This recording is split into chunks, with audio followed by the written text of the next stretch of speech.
Abra a sua Bíblia no livro de Hebreus, na carta apostólica aos Hebreus, capítulo 11.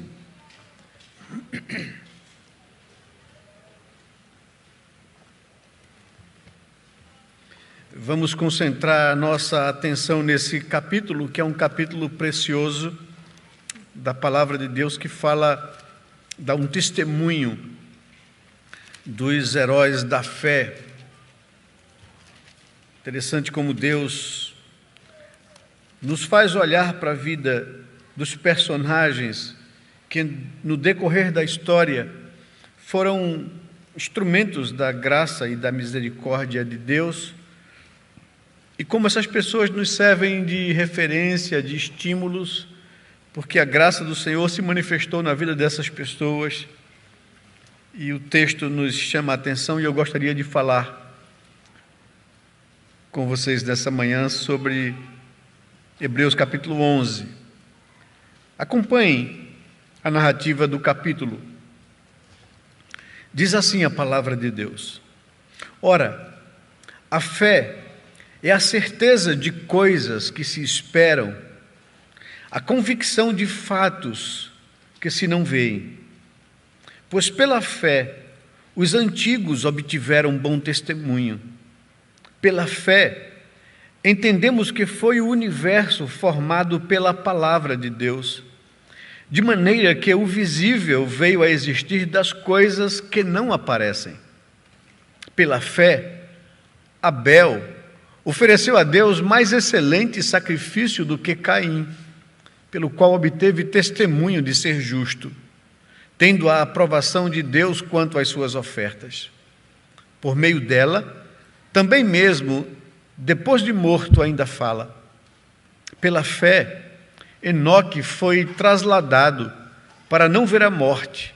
Não foi achado, porque Deus o trasladara, pois antes da sua trasladação, obteve testemunho de haver agradado a Deus. De fato, sem fé é impossível agradar a Deus, porquanto é necessário que aquele que se aproxima de Deus creia que Ele existe e que Ele se torna galardoador dos que o buscam. Pela fé, Noé, divinamente instruído acerca de acontecimentos que ainda não se viam, e sendo temente a Deus, aparelhou uma arca para a salvação de sua casa, pela qual condenou o mundo e se tornou herdeiro da justiça que vem da fé. Pela fé, Abraão, quando chamado, obedeceu a fim de ir para um lugar que devia receber por herança e partiu sem saber aonde ia. Pela fé, peregrinou na terra da promessa como em terra alheia, habitando em tendas com Isaque e Jacó, herdeiros com ele da mesma promessa. Porque aguardava a cidade que tem fundamentos, da qual Deus é o arquiteto e edificador. Pela fé, também a própria Sara recebeu poder para ser mãe, não obstante o avançado de sua idade, pois teve por fiel aquele que lhe havia feito a promessa. Por isso, também de um, aliás, já amortecido, saiu uma posteridade tão numerosa como as estrelas do céu e inumerável como a areia que está na praia do mar. Todos estes morreram na fé, sem ter obtido as promessas, vendo-as, porém, de longe, e saudando-as e confessando que eram estrangeiros e peregrinos sobre a terra. Porque os que falam desse modo manifestam estar procurando uma pátria. E se na verdade se lembrassem daquela de onde saíram, teriam oportunidade de voltar. Mas agora aspiram a uma pátria superior, isto é, celestial. Por isso Deus não se envergonha deles, de ser chamado seu Deus, porquanto lhes preparou uma cidade. Pela fé, Abraão, quando posto à prova, ofereceu Isaque. Estava mesmo para sacrificar o seu unigênito, aquele que acolheu alegremente as promessas, a quem se tinha dito: em Isaque será chamada a tua descendência. porque considerou que Deus era poderoso até para ressuscitá-lo dentre os mortos, de onde também, figuradamente, o recobrou. Pela fé, igualmente Isaque abençoou a Jacó e a Esaú acerca das coisas que ainda estavam para vir. Pela fé, Jacó, quando estava para morrer, abençoou a cada um dos filhos de José e, apoiado sobre a extremidade do seu bordão, adorou. Pela fé, José, próximo do seu fim, fez menção do êxodo dos filhos de Israel, bem como deu ordens quanto aos seus próprios ossos. Pela fé, Moisés, apenas nascido, foi ocultado por seus pais durante 3 meses, porque viram que a criança era formosa. Também não ficaram amedrontados pelo decreto do rei. Pela fé, Moisés, quando já homem feito, recusou ser chamado filho da filha de Faraó, preferindo ser maltratado junto com o povo de Deus a usufruir prazeres transitórios do pecado. Porquanto considerou o opróbrio de Cristo por maiores riquezas do que os tesouros do Egito, porque contemplava o galardão. Pela fé, ele abandonou o Egito, não ficando amedrontado com a cólera do rei. Antes permaneceu firme, como quem vê aquele que é invisível. Pela fé, celebrou a Páscoa e o derramamento do sangue, para que o exterminador não tocasse nos primogênitos dos israelitas. Pela fé, atravessaram o Mar Vermelho como por terra seca. Tentando os egípcios, foram tragados de todo. Pela fé, ruíram as muralhas de Jericó, depois de rodeadas por 7 dias. Pela fé, Raabe, a meretriz, não foi destruída com os desobedientes, porque acolheu com paz aos espias. E que mais direi? Certamente me faltará o tempo necessário para referir o que há a respeito de Gideão, de Baraque, de Sansão, de Jefté, de Davi, de Samuel e dos profetas, os quais, por meio da fé, subjugaram reinos, praticaram a justiça, obtiveram promessas, fecharam a boca de leões, extinguiram a violência do fogo, escaparam ao fio da espada, da fraqueza tiraram forças, fizeram-se poderosos em guerra, puseram em fuga exércitos de estrangeiros. Mulheres receberam pela ressurreição dos mortos, alguns foram torturados, não aceitando o seu resgate para obterem superior ressurreição. Outros, por sua vez, passaram pela prova de escárnios e açoites, sim, até de algemas e prisões. Foram apedrejados, provados, cerrados pelo meio, mortos a fio de espada, andaram peregrinos, vestidos de peles de ovelhas e de cabras, necessitados, afligidos, maltratados, homens dos quais o mundo não era digno, errantes pelos desertos, pelos montes, pelas covas, pelos antros da terra. Ora, todos estes que obtiveram bom testemunho por sua fé, não obtiveram, contudo, a concretização da promessa, por haver Deus provido coisa superior a nosso respeito, para que eles, sem nós, não fossem aperfeiçoados. E os primeiros versos do capítulo 12.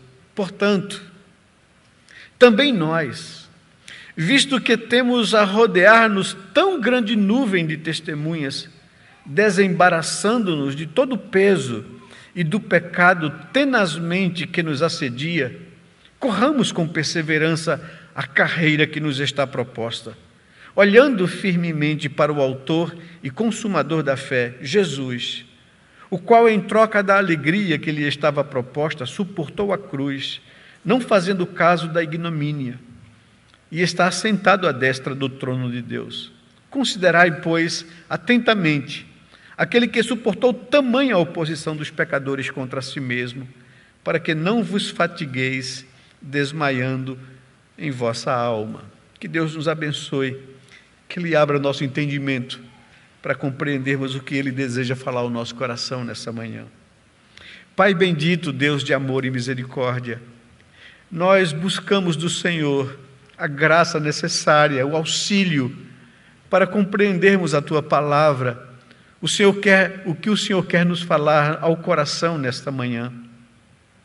Vivemos dias difíceis, ó Senhor, dias de aflição, dias de restrições, dias de medo, de confusões, e clamamos ao Senhor que nos traga alento à alma e ao coração, nos revigorando a fé, nos fazendo olhar para o alto, a entendermos que somos nesse mundo estrangeiros e peregrinos e desejarmos a pátria superior e celestial. Fala ao nosso coração, Senhor Deus, nesta manhã, que o Teu Espírito Santo abra nosso entendimento, clareie a nossa compreensão e nos faça entender a Tua palavra e aplicá-la à nossa vida e viver por fé e não pelo que vemos. É o que nós Te pedimos em oração, em nome de Jesus, Pai. Amém, Senhor Deus. Amém.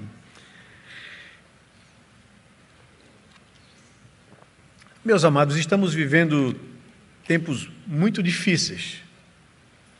Desde o ano passado, o mundo foi mergulhado nessa pandemia do coronavírus. Achávamos que um ano depois já estaríamos livres desse vírus, desse mal, mas que nada. Cá estamos nós vivendo dias de restrições, dias confusos e dias de medo. Pessoas têm adoecido, morrido, não somente desse vírus, mas sobretudo em suas mentes, em suas emoções, e muitos inclusive na sua fé. Em épocas assim, deveríamos parar e fazer um balanço de nossas vidas. E eu gostaria nessa manhã de lhe ajudar nessa tarefa. Deixe-me fazer algumas perguntas a você para a sua reflexão. Você se considera um cristão maduro, espiritual? Fazendo uma análise de sua caminhada cristã, que nota você se daria de 1 a 10?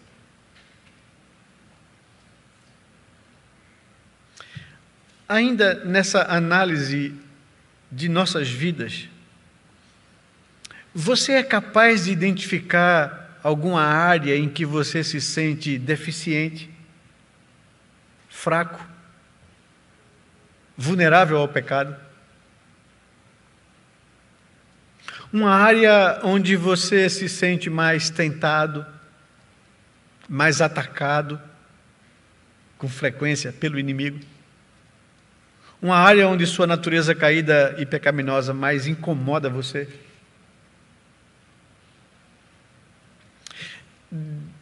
Antes de você aí elaborar respostas, deixe-me fazer algumas considerações aqui, diante dessas perguntas que lhe ajudam a refletir sobre sua vida. Qualquer resposta precipitada ou extremista, tanto do lado negativo quanto do lado positivo, tende a ser superficial e simplista.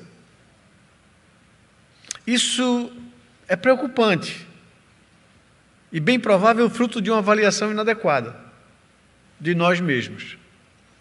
Se eu pensar, não tem áreas da minha vida onde eu me sinta vulnerável. Ou se você achar, toda a minha vida é uma desgraça. Então, qualquer extremo desse é simplista e preocupa, porque não estou fazendo uma análise adequada da minha vida.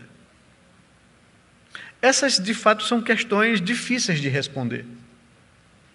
No entanto, são necessárias, pois só poderemos vencer etapas e avançar em nosso crescimento espiritual ao enfrentar e tratar as questões da nossa alma. Situações como essa de pandemia, situações como essa de restrições ao Evangelho, à liberdade de cultuar a Deus, tem levado muitas pessoas a adoecerem na fé, a entrarem em depressão, a se abalarem nas suas convicções, a arrefecerem na sua vida espiritual, a se acomodarem ao que é imposto.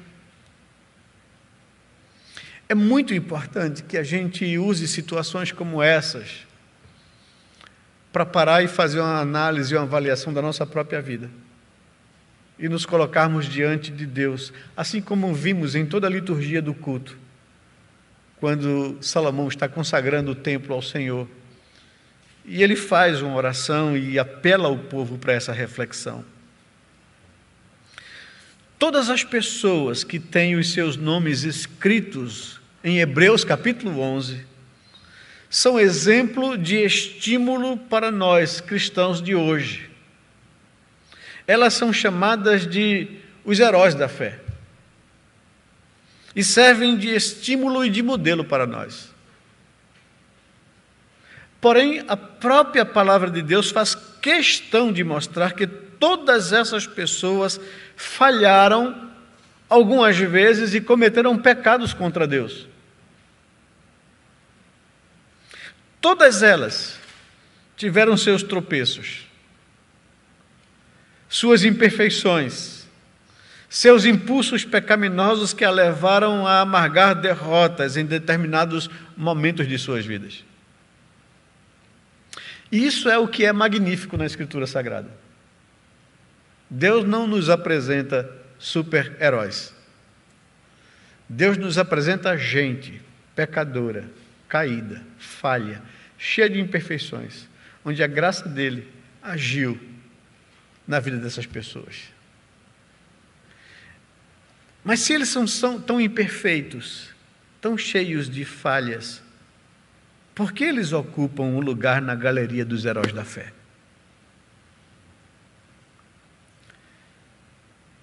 A resposta na palavra de Deus é porque, apesar de seus tropeços, Deus, com sua graça, os tratou, levou-os a arrependimento, perdoou os seus pecados, curou suas feridas, restaurou-lhes dignidade e depois usou essas pessoas como exemplo de sua infinita graça para a sua própria glória.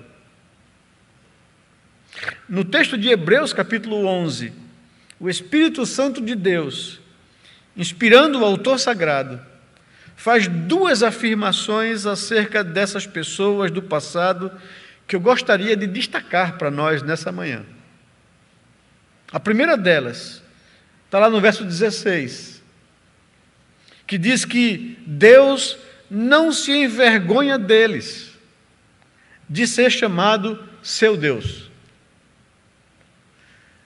Para mim, isso é uma afirmação magnífica. Todas essas pessoas relacionadas aqui como heróis da fé tiveram quedas, pecados, imperfeições.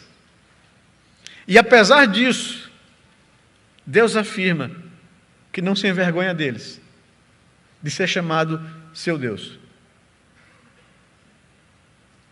A segunda afirmação aparece lá no verso 38. Essas pessoas eram homens dos quais o mundo não era digno. Essas duas afirmações me chamam muito a atenção e me renovam esperança. Deus não se envergonha deles, de ser chamado seu Deus, pois eram homens dos quais o mundo não era digno. É a afirmação da palavra de Deus. Com isso, nós descobrimos que esses heróis do passado, esses gigantes de Deus, não eram super-homens ou super-crentes, eles eram iguais a nós, falhos e pecadores, e descobrimos que nós somos iguais a eles. Eles foram considerados por Deus como heróis da fé. E estão em sua lista. Apesar de terem sido falhos, tendentes ao pecado, assim como nós. E também nós estamos na lista de Deus. Todos aqueles que foram atraídos por sua graça, todos aqueles que foram redimidos e justificados pelo sangue de Jesus, todos aqueles ao qual o Espírito Santo fez nele morada, são pessoas pelas quais Deus quer usar a sua vida para que nós tenhamos a consciência de afirmar como os apóstolos: sede meus imitadores, assim como eu sou de Cristo Jesus, e aprenderem a depender da graça de Deus. Nós temos os nossos nomes escritos no livro de Deus, no livro da vida. É por esse motivo que o Senhor quer nos tratar, moldar, trabalhar o nosso caráter, nos tornar semelhantes ao seu Filho. Ele deseja nos tornar instrumentos úteis em suas mãos, para a glória do seu nome e para o bem de outros que virão. É exatamente isso que Deus faz comigo e com você. Somos vasos de barro na mão do nosso possuidor. Somos pessoas falhas, imperfeitas, cheias de temores, que Deus, assim como usou aqueles homens, tratou aqueles homens e mulheres, quer também tratar a minha vida e a sua vida, para nos usar para a glória do seu nome. Por isso eu gostaria de chamar a sua atenção para tratarmos desse tema, a lista de Deus, dos heróis da fé. Em primeiro lugar, é preciso aprender a lidar com as imperfeições da natureza caída e depender da graça de Deus para viver a vida cristã. Olhe para a vida dessas pessoas. Nenhum deles foi perfeito. Todos eles pecadores. E a Bíblia expõe as suas fraquezas, expõe os seus pecados. Eles aprenderam a lidar com isso e a depender da graça de Deus, para se tornarem os exemplos que se tornaram, para serem usados como Deus os usou para a sua própria glória. Da mesma forma, é comigo e com você.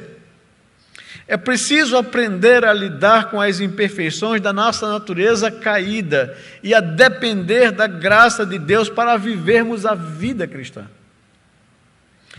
Vamos considerar a vida de alguns exemplos dessa galeria aqui da fé. Vamos fazer uma análise dessas pessoas e procurar fazer algumas perguntas para responder a essa análise e entender isso que eu quero dizer para vocês. Vamos fazer aqui 3 perguntas, olhando para essas pessoas que Hebreus capítulo 11 nos aponta. Por qual motivo seu nome está na galeria dos exemplos de fé? Porque cada um deles que é citado aqui na inspiração do Espírito Santo é justificado porque eles estão aqui. Então, qual foi o motivo do nome dessas pessoas estarem aqui como exemplos de fé para a gente? Segundo, há alguma fraqueza espiritual conhecida ou algum pecado narrado nas Escrituras que essa pessoa cometeu em sua caminhada com o Senhor? Se há, qual ou quais? Como Deus tratou essas pessoas? Qual foi o desfecho da vida dessas pessoas? Sua queda ou pecado impediu de ser considerado por Deus como exemplo a ser seguido? Vamos fazer essas perguntas e escolher alguns desses personagens aqui. Vamos pegar Noé. Por que Noé está aqui colocado como um herói da fé? O verso 7 nos diz assim, que pela fé Noé, divinamente instruído acerca de acontecimentos que ainda não se viam e sendo temente a Deus, aparelhou uma arca para a salvação de sua casa, pela qual condenou o mundo e se tornou herdeiro da justiça que vem da fé. Então, por qual motivo o seu nome está na galeria da fé? O texto do verso 7 nos diz: porque ele foi instruído por Deus acerca do dilúvio. Porque ele era temente a Deus e obedeceu a essa revelação. Porque ele construiu uma arca e salvou sua vida, a vida da sua família, e se tornou herdeiro da justiça. O texto explica por que ele está aqui nessa relação, que serve como exemplo de estímulo para a vida da gente diante das dificuldades de enfrentamento do nosso próprio pecado. Capítulo 12, versos de 1 a 3. Mas a segunda pergunta: há alguma fraqueza espiritual conhecida ou algum pecado narrado nas Escrituras que ele cometeu em sua caminhada com o Senhor? Se há, qual ou quais? E aqui a gente observa, pelo contexto que nós conhecemos da vida de Noé. Gênesis capítulo 9, versículo 20, nos diz que Noé embriagou-se e se pôs nu diante de seus filhos. Que assim que passou o dilúvio, assim que ele desceu em terra seca, assim que ele começou a produzir, plantando uma vinha, se embriagou, cometeu esse vexame, essa vergonha. Mas Deus o tratou, Deus o perdoou. Peguemos também como exemplo Abraão, que é colocado aqui nessa relação. Qual o motivo de seu nome estar aqui escrito no livro, nos Heróis da Fé? Porque ele, quando chamado por Deus, diz o texto, a sair da sua terra e da sua parentela, ia a uma terra distante, a qual sequer sabia onde ficava, obedeceu ao Senhor. Porque ele, quando posto à prova, Deus lhe pediu filho em sacrifício, algo incomum, inusitado, que Deus nunca tinha feito na Escritura, e inclusive condenava isso, essa prática. Ele obedeceu, se dispôs a obedecer, porque considerou que Deus era poderoso até para ressuscitá-lo dos mortos. Por isso ele está aqui nessa relação. Mas, noutra ocasião, Abraão desobedeceu a Deus indo para o Egito, por causa da fome, não confiando na providência de Deus. E lá no Egito, para salvar sua pele, teve que mentir sobre sua esposa Sara, fazendo com que ela se passasse por sua irmã, e assim a expôs a adultério e a ser possuída por outro homem. Mas Deus o tratou, Deus o perdoou, Deus restaurou a sua vida. Olhemos para a vida de Sara. Por que ela está aqui na relação da fé, dos heróis da fé de Hebreus? Porque teve a Deus por fiel quando Deus fez a promessa de lhe dar um filho, mesmo sendo ela estéril e já avançada em dias. Porque ela creu e veio a ser mãe de grande nação de Israel, da qual veio o Messias para salvar o mundo. É o que diz o texto de Hebreus, por isso ela está aqui. Mas nós sabemos da vida de Sara, porque a Bíblia narra as suas falhas e os seus pecados. Antes, ela propôs ao marido deitar-se com a sua escrava para gerar filhos para ela. Nós temos acompanhado a exposição de Gênesis aqui pelo pastor Augusto. Ela sofreu as consequências de sua precipitação e da não confiança na providência de Deus. Mas Deus a tratou, Deus a perdoou, Deus a transformou e ainda assim a usou para ser a mãe de muitas nações e da nação de Israel, de onde veio o Messias. E o que dizer de Moisés, de Davi, de Sansão e de tantos outros que estão citados aqui? Se a gente fosse fazer essas análises um a um, não teria tempo nem para terminar aqui. Mas o que eu quero mostrar para vocês é que essas pessoas tiveram que amargar o fato de enfrentarem as suas próprias fraquezas e imperfeições, e de colocar isso diante de Deus, e de depender da graça de Deus para serem perdoados e restaurados pelo Senhor e usados pelo Senhor como exemplo. Da mesma sorte, nós precisamos aprender a lidar com as nossas imperfeições, com as nossas fraquezas, com as nossas tendências pecaminosas, e a depender da graça de Deus para ser transformado pelo Senhor, para vencer essas fraquezas em nós. Em segundo lugar, Deus nos ensina pela sua graça a lidar com a natureza caída, com a natureza pecaminosa que há em nós, e a não nos deixar vencer por elas. Aqui é que vai o capítulo 12, do verso 1 ao verso 3. O texto de Hebreus, capítulo 12, após apresentar todas essas pessoas que servem como modelo e como exemplo para a gente, ele nos diz, portanto, é a conclusão da exposição de Hebreus, capítulo 11, dessa relação dos heróis da fé. Portanto, também nós, visto que temos a rodear-nos tão grandes nuvens de testemunhas, devemos fazer algumas coisas no trato com as nossas imperfeições e com as nossas tendências pecaminosas. Que coisas são essas? Ele diz, desembaraçando-nos de todo o peso e do pecado que tenazmente nos assedia. Corramos com perseverança a carreira que nos está proposta, olhando de maneira firme para o autor e consumador da nossa fé, Jesus, o qual, em troca da alegria que lhe estava proposta, suportou a cruz, não fazendo caso da ignomínia, e está assentado à destra do trono de Deus, vitorioso.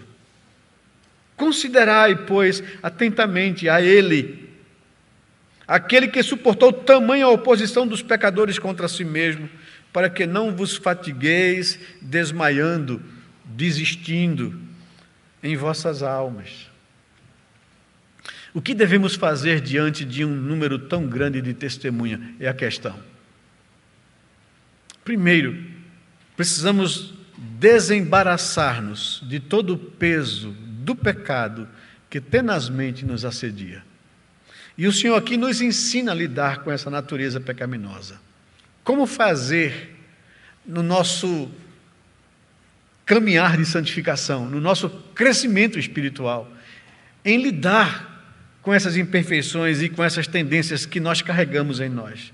Devemos nos desembaraçar de todo o peso e do pecado que tenazmente nos assedia. O pecado, então, é um embaraço na vida do cristão. O pecado é um peso que nos impede de viver livremente com Deus e para Deus. O pecado insistentemente nos assedia, nos cerca, nos seduz. Essa é a nossa luta diária, cotidiana, contínua, contra a natureza pecaminosa que nós carregamos em nós. É Deus quem nos dá a graça necessária para nos livrar do pecado. O apóstolo Paulo, como qualquer um de nós, e também uma pessoa que estaria nessa lista, né, caso ela fosse escrita a posteriori, né,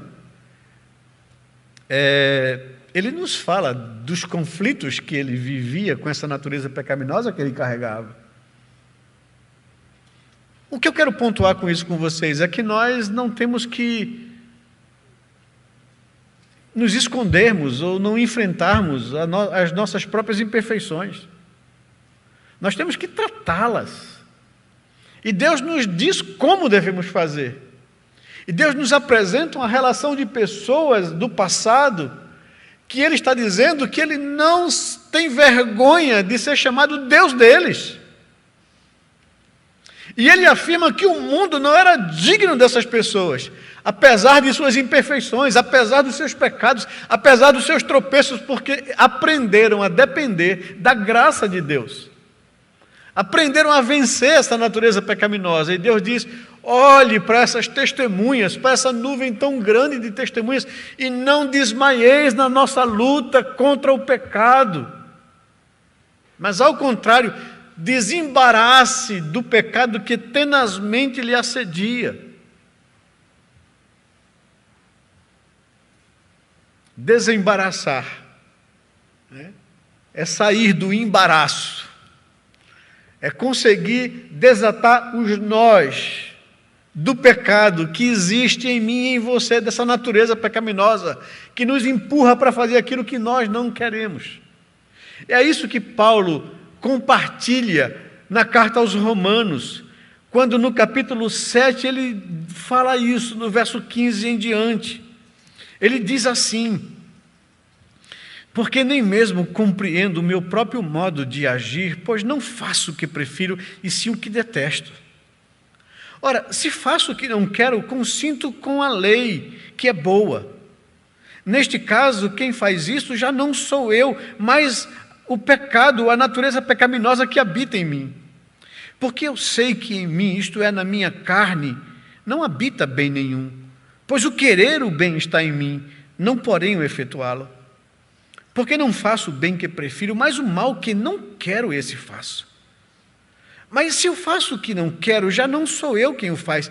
Quando ele fala eu, é o novo homem, a nova criatura criada em Cristo Jesus. E ele fala desse conflito que também compartilha lá em Gálatas, que existe essa guerra, essa pressão, esse conflito dentro de mim, da minha nova natureza espiritual e da minha velha natureza caída, que se contrapõem entre si. E o Espírito luta, então, contra a natureza caída para que ela não me domine e nem faça o que porventura é do seu querer. Há, de fato, esse conflito e eu preciso encarar o conflito. E Paulo aqui compartilha isso. E ele diz no verso 21, então o querer fazer o bem Então, ao querer fazer o bem, encontro a lei de que o mal reside em mim. Porque no tocante ao homem interior, tenho prazer na lei de Deus, mas vejo nos meus membros outra lei que, guerreando contra a lei da minha mente, me faz prisioneiro da lei do pecado que está nos meus membros. Miserável homem que sou, quem me livrará do corpo desta morte? E o verso 25 é a resposta dele. Dou graças a Deus por Cristo Jesus.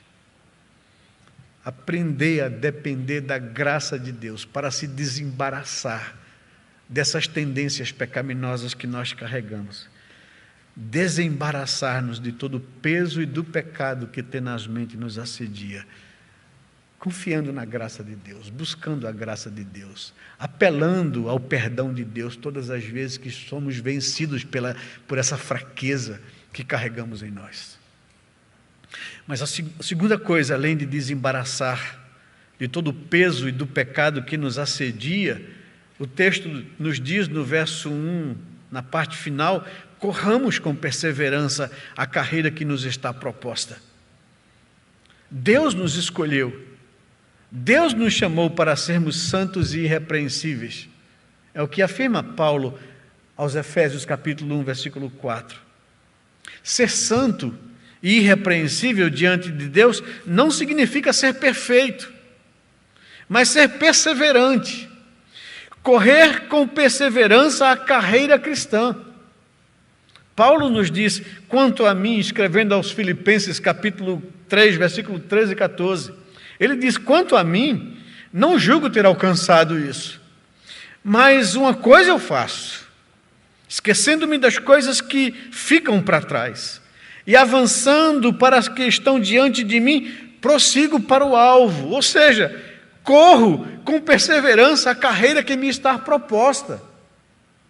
Corro para alcançar aquilo pelo qual eu fui alcançado por Cristo Jesus.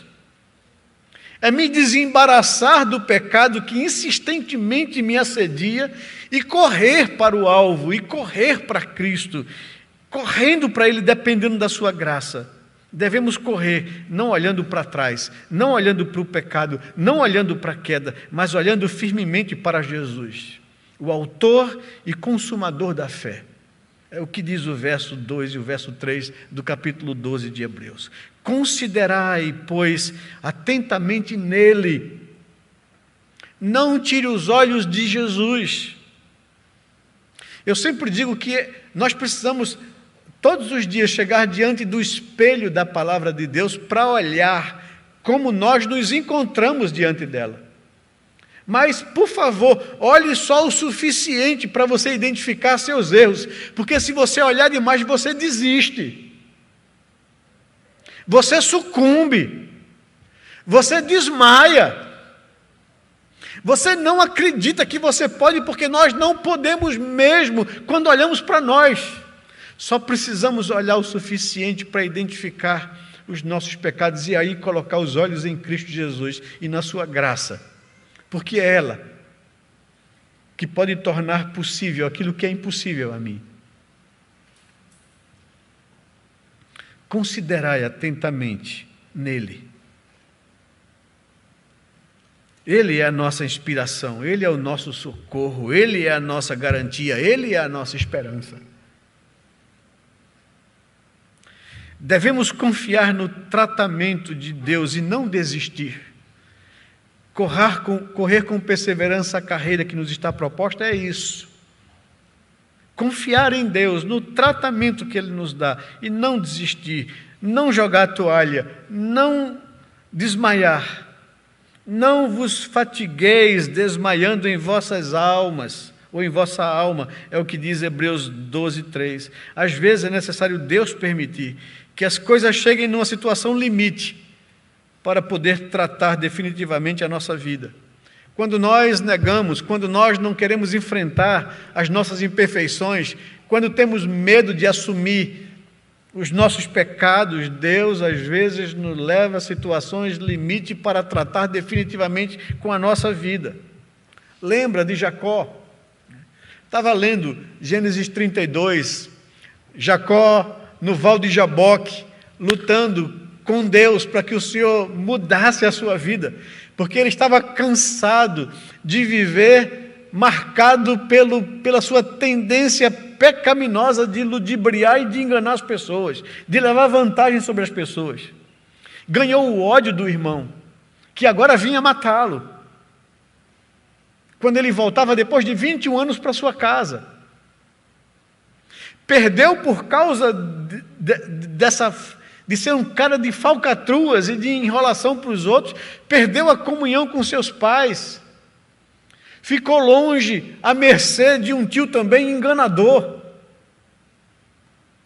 não presenciou o fim da vida dos pais por causa disso, e agora que volta para casa, o irmão vem matá-lo, cumprir a promessa que havia feito, e que não fez antes por causa de respeito aos pais. Agora, não tem ninguém que possa me impedir de te matar. E ele ora a Deus. Uma oração, teologicamente falando, perfeita. Lembrando de quem é o Deus dos seus pais, o Deus da promessa, o Deus da aliança. Lembrando de quem ele era, indigno. Lembrando da graça de Deus, que ele passou aquele Jordão apenas com um cajado na mão e agora voltava rico, com família, com filhos, com muitos bens. E agora ele coloca: Deus, olha para o meu irmão, ele vem matar-me.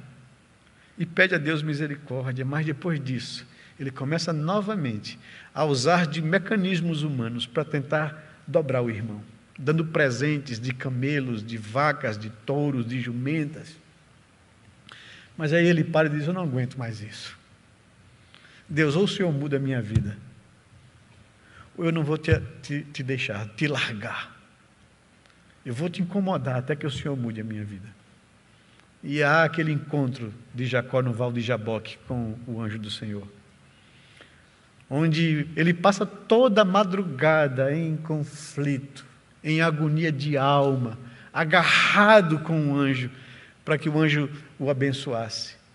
E ao final, quando o dia já está raiando, o anjo se volta para ele, que era o Senhor, e diz para ele: deixa-me ir, porque o dia já rompeu. E a resposta dele é: não te deixarei ir, enquanto o Senhor não me abençoar. E Deus se volta para ele e pergunta: no que é que você quer que eu te abençoe? Qual é o teu nome? Ou qual é o nome do teu pecado? E ele diz: meu nome é Jacó, eu sou enganador. É isso que tem estragado a minha vida, Senhor. Deus levou aquele homem a uma situação limite, porque ele era um crente, filho da promessa, não é? Por onde haveria de vir o Messias. Mas era um crente que viveu a sua vida trapaceando toda a vida. E não conseguia encarar isso. E não queria encarar isso. Até o dia que Deus levou ele à situação limite, que ele disse: não aguento mais. E Deus aí mudou. Deus assim muitas vezes faz comigo e com você. Se a gente insiste em negar, em assumir, em enfrentar as nossas tendências pecaminosas. Deus quer tratá-las, porque Deus quer transformar a minha vida, porque Deus quer me usar como instrumento para a glória dEle, mas enquanto eu não me deixar tratar, eu não vou poder ser usado por Deus para a sua glória. Eu vou causar vergonha ao nome do Evangelho, com os meus pecados e com as minhas imperfeições. Mas Deus quer que a minha vida seja uma glória para o seu nome e um exemplo para outras vidas. Mas eu preciso me deixar tratar por Deus e não esconder as minhas tendências pecaminosas. Em terceiro e último lugar, Deus requer de nós algumas atitudes e decisões nesse tratamento. Primeira delas que eu queria colocar para você: não podemos negar ou continuar negando ou ignorando as fraquezas espirituais em nossas vidas. Não dá para enganar Deus. Veja, Deus não lhe chamou enganado. Deus conhece você. Como na liturgia nós vimos muito bem em 1 Reis capítulo 8, Deus conhece todo ser humano. Deus conhece você. Deus conhece os seus pensamentos. Deus conhece os desejos do seu coração. Como disse o salmista, a palavra nem chegou à tua boca, mas Deus conhece todas as motivações da tua alma. Não tem como se esconder de Deus. E Deus não se enganou, chamando você eficazmente à salvação, achando que você era uma pessoa que não tinha isso que você carrega dentro de você. Deus lhe conhece. E não adianta tentar viver uma aparência de vida diante de Deus. Deus conhece a mim e a você. E mesmo assim Ele lhe amou e me amou.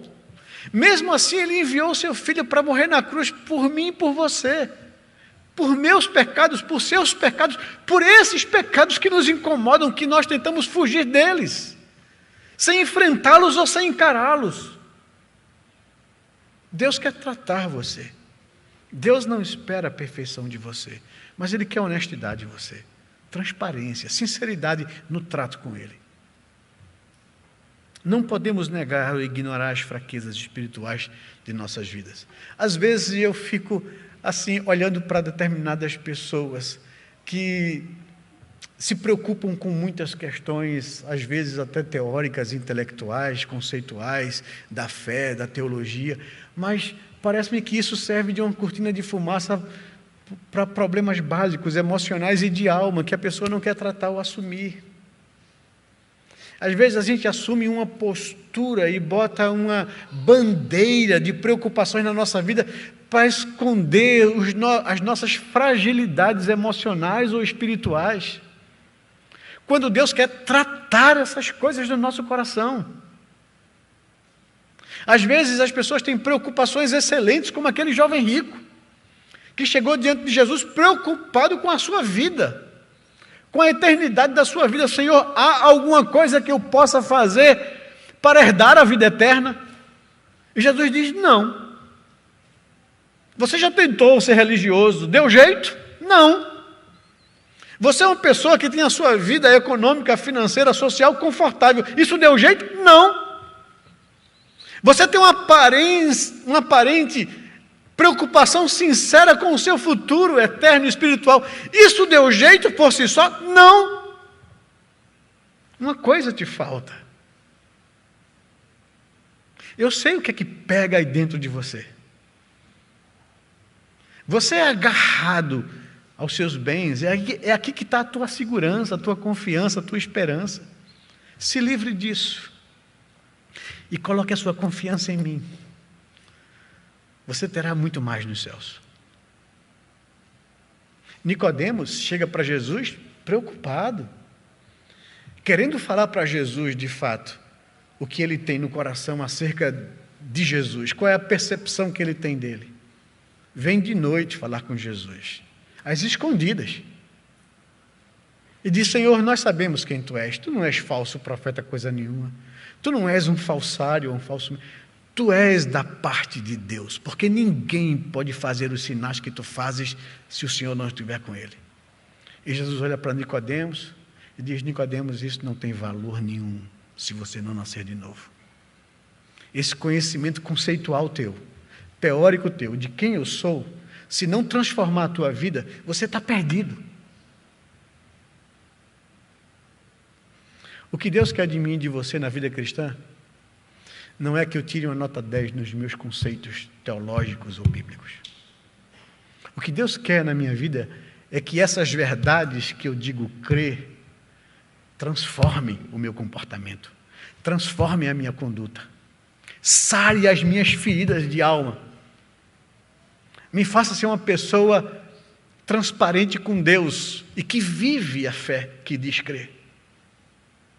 É isso que Tiago está questionando com os seus leitores quando escreve a sua carta.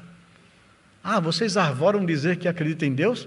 Não fazem mais do que a obrigação. Os demônios creem, e mais do que vocês, tremem diante de Deus. Deixe Deus tratar você. Deixe Deus tratar as suas imperfeições, os seus pecados, os seus sinões, as suas dores de alma.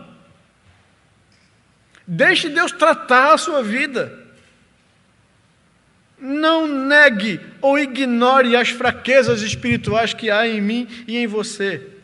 Segundo lugar, não devemos esconder ou ter medo das fraquezas, mas admiti-las, assumi-las e encará-las diante de Deus.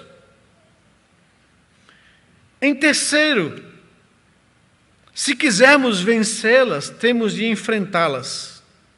Temos de assumi-las, temos de admitir os impulsos pecaminosos em nós, as tendências pecaminosas que habitam essa velha natureza que nós carregamos, a fraqueza de caráter, a dificuldade em vencê-las.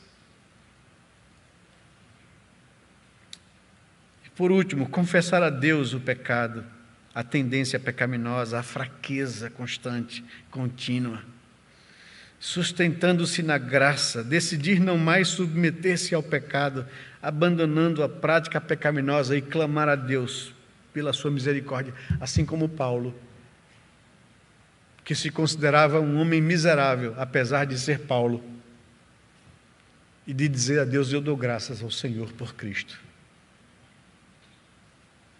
Lembre-se, Deus não se envergonha deles, de ser chamado seu Deus. São pessoas das quais o mundo não era digno. Não se esqueça disso. Esses homens eram como eu e você. Não eram melhores do que eu e você. Não eram supercrentes.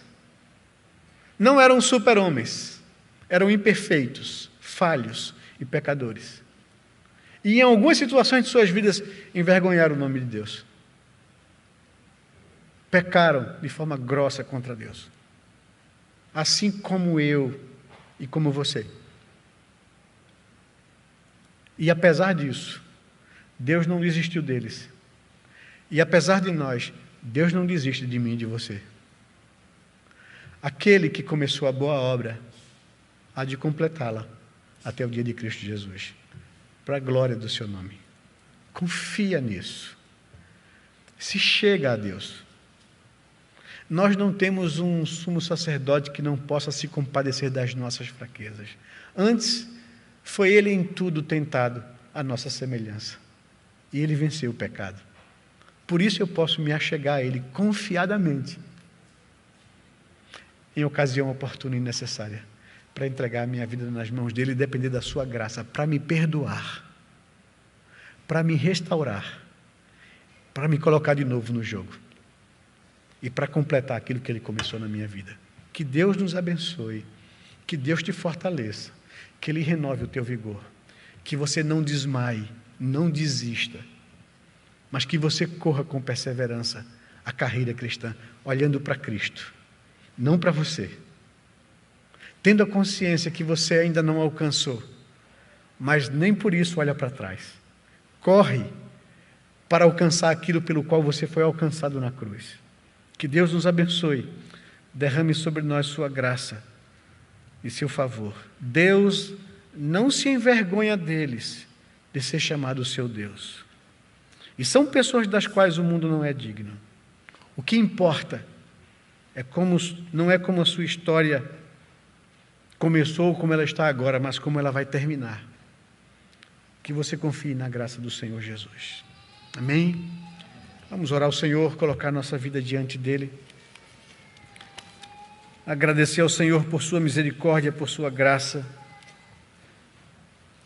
porque Ele nos ama e nos amou, não por causa de que viu em nós alguma coisa que mereça isso, mas porque Ele quer pegar vasos de barro imperfeitos para que a glória seja dEle, não minha e não sua. Que Deus nos abençoe. Recebamos a graça do Senhor e a bênção do Senhor, meus irmãos. Pai, muito obrigado por Tua palavra, muito obrigado por esse capítulo da carta aos Hebreus, onde o Senhor nos apresenta esses homens os quais o Senhor, homens e mulheres, que o Senhor tem como exemplo da Tua graça e da Tua glória, tratando pessoas imperfeitas, tratando as suas imperfeições, seus pecados, suas culpas, tornando essas pessoas, ó Senhor Deus, pessoas transformadas, pessoas que confiaram, que dependeram, que depositaram a sua esperança no Senhor e não nas suas vidas, e que hoje servem de referência para que a gente não desmaie no enfrentamento da nossa própria natureza pecaminosa. Nos ensina, Senhor Deus, a depender da Tua graça para viver a vida cristã, para crescer em santificação, para vencer os nossos pecados e as nossas tendências. Trata o nosso coração, trata o Teu povo, Senhor, para que essa mesma verdade que ecoa em Hebreus capítulo 11, ecoe sobre nossas vidas também. Que o Senhor não se envergonhe de nós. E que o Senhor diga a nosso respeito que somos pessoas, pela Tua graça, misericórdia e favor, do qual o mundo não é digno. Que o Senhor derrame sobre o Teu povo, Senhor Deus, graça, favor, perdão. Restaura a vida da Tua igreja nesses dias difíceis. É o que nós te pedimos, confiados em Jesus, o nosso amado Redentor, Autor e Consumador da fé. A Ele nós rendemos toda a honra, toda a glória, todo o louvor, Senhor Deus.